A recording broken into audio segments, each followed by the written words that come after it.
ஆந்திராவில் மருந்து தொழிற்சாலையில் ஏற்பட்ட தீ விபத்தில் சிக்கி உயிரிழந்தோரின் எண்ணிக்கை 17ஆக உயர்ந்துள்ளது. தீ விபத்திற்குள்ளான ஆலையை அம்மாநில முதலமைச்சர் சந்திரபாபு நாயுடு இன்று பார்வையிட்டு ஆய்வு செய்ய உள்ளார்.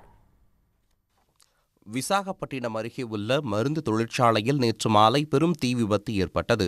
அனகாப்பள்ளி மாவட்டத்தில் இயங்கி வரும் அந்த ஆலையில் 380 தொழிலாளர்கள் 2 ஷிப்டுகளில் பணியாற்றி வந்தனர்.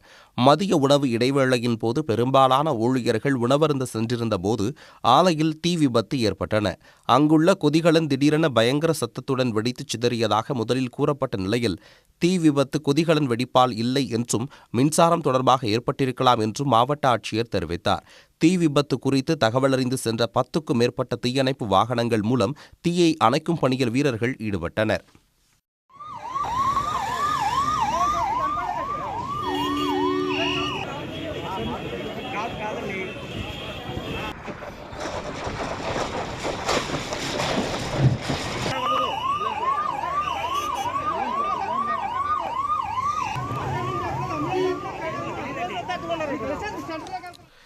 இந்த விபத்தில் 17 பேர் உயிரிழந்தனர். படுகாயமடைந்த 50 பேருக்கு மருத்துவமனையில் தீவிர சிகிச்சை அளிக்கப்பட்டு வருகிறது.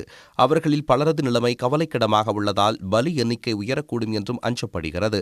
காயமடைந்தவர்களுக்கு அளிக்கப்படும் சிகிச்சை விவரங்கள் குறித்து மாவட்ட ஆட்சியர் மற்றும் சுகாதாரத்துறை அதிகாரிகளுடன் காணொலி வாயிலாக ஆலோசனை நடத்திய முதலமைச்சர் சந்திரபாபு நாயுடு விபத்து குறித்து உயர்மட்ட விசாரணை நடத்தி அறிக்கை தாக்கல் செய்யவும் உத்தரவிட்டார். இதைத் தொடர்ந்து தீ விபத்து நடந்த இடத்திற்கு சந்திரபாபு நாயுடு இன்று காலை செல்கிறார். உயிரிழந்தவர்களின் குடும்பத்தினருக்கு அவர் ஆறுதல் கூறுவதுடன் மருத்துவமனையில் சிகிச்சை பெற்று வருபவர்களை பார்வையிட உள்ளார். இதனிடையே மருந்து ஆலையில் உயிரிழந்தவர்களின் குடும்பத்திற்கு தலா 1 கோடி ரூபாய் வழங்க வேண்டும் எனவும் சந்திரபாபு நாயுடுக்கு முன்னாள் முதலமைச்சரும் ஒய்எஸ்ஆர் காங்கிரஸ் கட்சியின் தலைவருமான ஜெகன்மோகன் ரெட்டி கோரிக்கை விடுத்துள்ளார். உள்ளூர் செய்திகள் முதல் உலக செய்திகள் வரை உங்களை சுற்றி நடக்கும் எல்லா செய்திகளையும் நொடிக்கு நொடி அறிந்து கொள்ள சன் நியூஸ் வாட்ஸ்அப் சேனலை ஃபாலோ செய்யுங்கள். QR கோடை ஸ்கேன் செய்து சன் நியூஸோடு இணைந்திருங்கள்.